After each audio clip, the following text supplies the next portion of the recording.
सभी को आप लोग को बिहार इंग्लिश में स्वागत है। यहाँ आइए। सबसे पहले कहते हैं कि हम लोग सब्जेक्ट के बारे में जा रहे थे, उसके बाद हम लोग वर्ब के बारे में जा रहे थे और उसके बाद आज हम जा रहे हैं ऑब्जेक्ट के बारे में और उसके बाद अदर वर्ड। यानी ऑब्जेक्ट और अदर वर्ड है क्या। सबसे पहले कहता है कि हम लोग सब्जेक्ट के जानने की कोशिश कर रहे थे, तो उसमें हम एक वर्ड का सिलेक्शन कर रहे थे हु, और जो इसका आंसर दे रहा था वो सब्जेक्ट कर रहा था। यहाँ तक तो आप लोग जानते हैं। चलिए अब यहाँ पे देखिए, यहाँ तक जान रहे थे। अब यहाँ से पूछना है कि हम लोग सब मेन वर्ब से ही शुरू करेंगे और इससे एक वर्ड का सिलेक्शन करना है जिसका नाम है व्हाट। क्या नाम है? व्हाट। अगर व्हाट को जिनसे आंसर नहीं मिलता है उनको क्या करना है? हु। अभी देखिए, व्हाट से नाउन का बोध होगा। किसका बोध होगा? नाउन का। और हुम से प्रोनाउन का बोध होगा। किसका बोध होगा जी? प्रोनाउन का। दोनों ऑब्जेक्ट ही होंगे, लेकिन एक नाउन वाले ऑब्जेक्ट होंगे और एक प्रोनाउन। अब यहाँ देखिए, अगर इससे पूछता है कि पढ़ाता है व्हाट, क्या पढ़ाता है? आंसर क्या आया? इंग्लिश। यह क्या हो गया? इस सेंटेंस का यह ऑब्जेक्ट हो गया। क्या हो गया? ऑब्जेक्ट हो गया।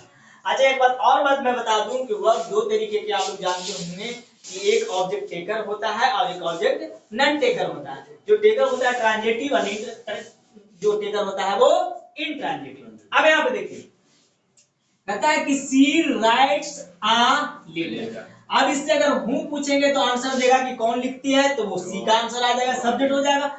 इससे पूछो कि व्हाट क्या लिखती क्या लिखती है, तो ये लेटर लिखती है और इसके साथ आर्टिकल है जो साथ साथ रहेगा क्योंकि इसी नाउन के लिए आया है, यानी वो ऑब्जेक्ट का कार्य करेगा। उसके बाद आते हैं कि ऑब्जेक्ट क्या है। ऑब्जेक्ट कितने हैं? तो ऑब्जेक्ट दो हैं, एक डायरेक्ट है और एक इनडायरेक्ट है।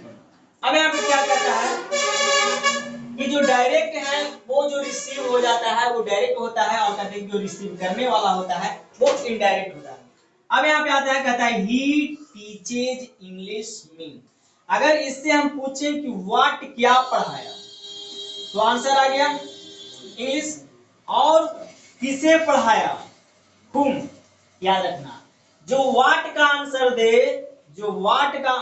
दे वो डायरेक्ट ऑब्जेक्ट होगा। क्या होगा? Direct object. जो हुम का आंसर दे वो क्या होगा? Indirect object.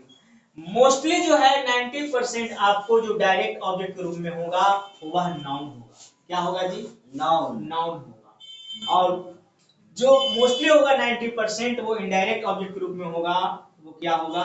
प्रोनाउन के रूप में होगा। क्लियर बच्चे? अब यहाँ कहता है कि सी लर्न्स इंग्लिश एज। अब यहाँ देखिए, अगर इससे हम पूछते हैं कि व्हाट क्या सीखा, आंसर क्या आ रहा है? इंग्लिश। यानी ये डायरेक्ट ऑब्जेक्ट है। क्या है? Direct object. अब इससे पूछो कि कौन सीखा, किसे सिखाया, तो कहेंगे हम लोग को, यानी ये जो है इनडायरेक्ट ऑब्जेक्ट। उसके बाद आता है इसमें कि जब ऑब्जेक्ट जान जाते हैं तो कहते हैं कि अदर वर्ड। क्लियर होता है?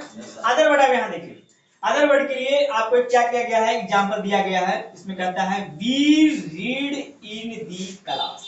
हम लोग पढ़ते हैं। कहाँ पढ़ते हैं? क्लास में। तो कहते हैं कि अगर व्हाट का आंसर नहीं दे रहा है, हुम का आंसर नहीं दे रहा है, और हु का आंसर तो देगा तो सब्जेक्ट हो जाएगा। अगर इसका आंसर नहीं दे रहा है इसके बावजूद, तो ये जो है अदर वर्ड हो जाएगा। क्या हो जाएगा? Other word. अब अदर वर्ड को भी दो तरीके से जानते हैं हम लोग, एक का नाम पहले से और दूसरा का नाम टाइम है।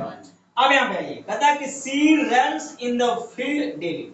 अब यहाँ पे देखिए, जिससे टाइम का बोध होता है टाइम अदर वर्ड कर देंगे, और जिससे पहले से का बोध होता है पहले से अदर वर्ड कर देंगे।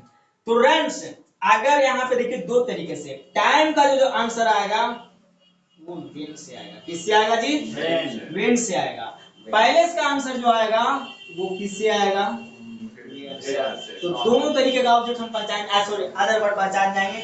एक वेन लगा के तो टाइम अदर वर्ड, और एक वेयर लगाकर तो पहले से अदर वर्ड। अब यहाँ पे आइए, कहता है कि runs where in the field. अगर हम वेयर पूछते हैं तो जवाब आ रहा है इन द फील्ड, यानी ये पहले से हो गया। उसके बाद कहता है कि व्हेन, कब, तो डेली, तो ये आपका टाइम अदर वर्ड होगा। क्लियर? अब यहाँ पे आते हैं, कहता है कि वी प्ले क्रिकेट। अगर यहाँ पे हम पूछते हैं कि व्हाट क्या खेला, क्रिकेट, ऑब्जेक्ट आ गया, आया। उसके बाद पूछते हैं कि कहाँ खेलता है, इवनिंग में इसको थोड़ा कहते हैं कि वी प्ले, अगर हम कहते हैं कि व्हाट क्या खेला, ऑब्जेक्ट खेला, तो यानी ऑब्जेक्ट आ गया, यानी आंसर आ गया। इसी प्रकार से हम अगर पूछते हैं कि वेयर, कहाँ, फील्ड में, यानी पैलेस का बोध हो गया। उसके बाद कहते हैं कि व्हेन, तो हम लोग इस तरीके से सब्जेक्ट को पहचान गए, वर्ब को भी पहचान गए, ऑब्जेक्ट को भी पहचान गए और अंडरवर्ड को पहचान गए। अब यहाँ से आपको नए वीडियो में सिंपल प्रेजेंट का पहला स्ट्रक्चर शुरू होगा। क्लियर बच्चे? तो आज का सेवा यहीं तक रहा, फिर मिलेंगे नए वीडियो के साथ।